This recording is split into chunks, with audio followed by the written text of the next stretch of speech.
Hello，大家好，我是阿长。今天这部是要介绍一下前期比较适合拓荒的技能。剩不到1个星期，3.14最后通牒就快要开始了。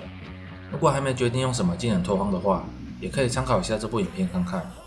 这部影片的参考资料是从忍者网的 3.13 开服第5天取得。我会依照使用率来大略介绍一下每个流派。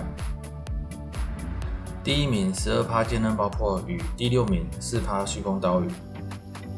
我先从坚韧爆破讲起，这个技能基础伤害很优秀，刷图需要先放虚空岛屿叠刀刃数量，再使用坚韧爆破造成大量伤害，本身拥有极高的爆破伤害，所以在 3.14 时有削弱一点伤害。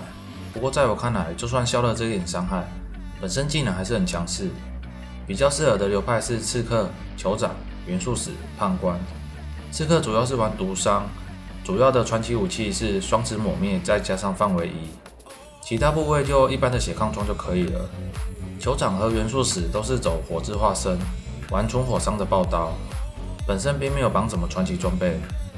战法判官也是玩火伤的爆刀，主要绑定猪笼断野。3.13 的判官火爆刀，相信大家都有看到那个伤害。虽然 3.14 的伤害有下修，不过我认为还是一样可以一战。第2名使用率 12% 的腐蚀毒雨。再来是和坚韧爆破并列的腐蚀毒雨。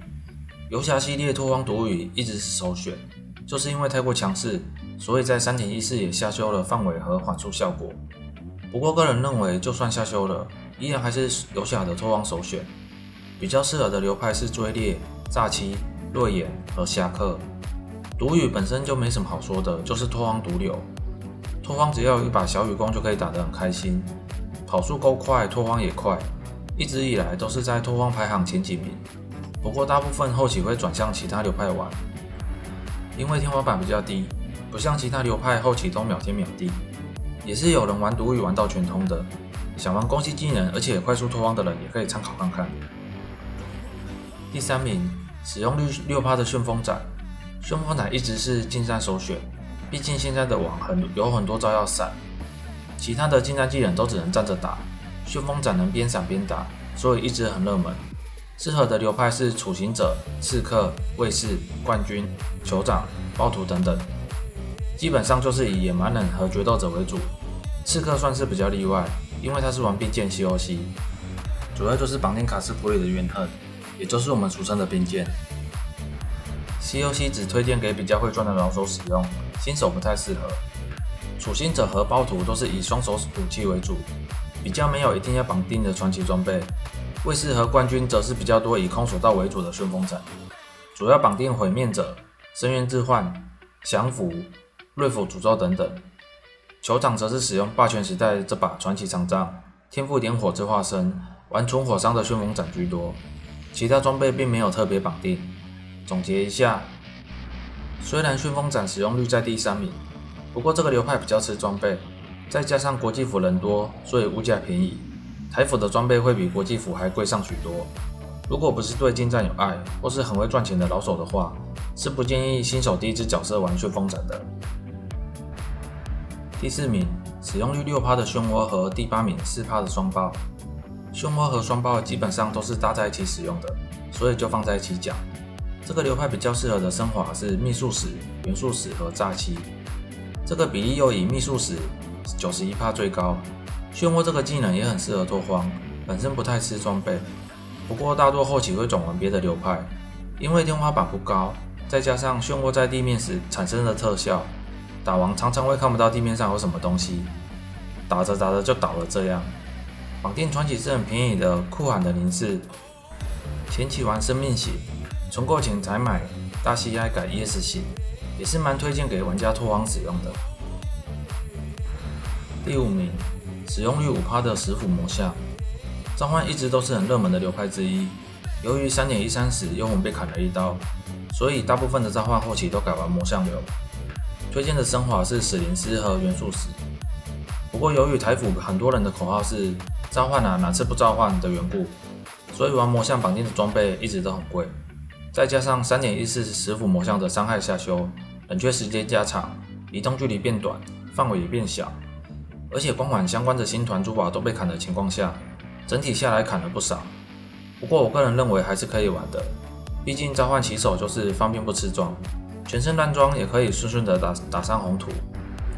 如果魔像真的废了，可以再考虑转玩别的流派，不过我认为强度应该还是没有什么问题的。第7名，使用率4%的飞刃风暴。飞刃风暴一直以来在 PoE 里都是后期首选，飞车刷土的速度永远在前几名。不过在 3.14 全都砍，再加上爆炸池的效果也有更改的情况下，最后的情况不知道变成怎样。目前来说不推荐骑手玩飞刃风暴，建议还是先玩别的流派观望一下会比较好。第9名，使用率4%的分裂剑矢。分裂剑矢主要使用的神法是卫士，占了93%的使用率。这个流派就叫做卫士流血剑，前期也是不吃装备，很适合推荐给新手使用。缺点大概就是没有什么华丽的特效。在 3.14 时，尊师池的100%更多流血伤害的词缀被移除了，不过有补上一条流血持续伤害加成。初期脱荒的话没有什么影响，后期要再看看天花板的伤害有没有变低。在 3.14 加强了许多和持续伤害相关的词缀，基本上还是蛮推荐给玩家使用的。第10名，使用率3%的尸体爆破。尸体爆破在国际服的专家模式一直都很热门，因为生存能力很高，也不太吃什么装备。我在 3.13 时第一只角色就是尸体爆破，在开服后约2个星期打过世界王。对于有些人来说可能很慢，不过对我当时的上班族来说算是不错了吧。初期可以用我女巫快速脱荒的模式过剧情，剧情过完后只需要改一些天赋就可以完全转型。虽然在 3.14 的花园怪物血量有下修，伤害可能会降低一点，不过这个流派优秀的生存率还是不变。再加上 3.14 祭坛的机制，死了就什么都没有了，还是蛮推荐玩生存率高一点的流派。施暴从初期到完全体完全不绑定任何传奇装备，武器只挑火伤、火点伤或火焰宝石等级就好，其他装备都是挑正常的血抗装。由于天赋有拿了不少的抗性，所以抗性也很好撑。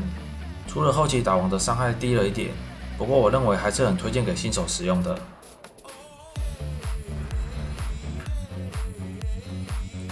那以上就是 3.13 第5天时国际服热门技能的介绍。虽然蛮多技能都被下修了，不过主要还是为了平衡一下，不然每一季永远都是这些技能在使用。还有一些没有上榜的技能也蛮推荐的，例如元素石的燃烧流、火炮地雷、天雷图腾、魔幻电弧等等。老玩家可以用自己喜欢的技能脱荒就好，新手的话还是建议跟着主流走。如果没有决定要用什么技能脱荒的话，也可以等个几天再参考国际服的技能走向。3.14 我会先去国际服体验一下，没意外的话也会开实况直播拓荒。另外我的频道也开启了 YouTube 会员功能，欢迎各位加入给予我支持。我们下部影片见，拜拜。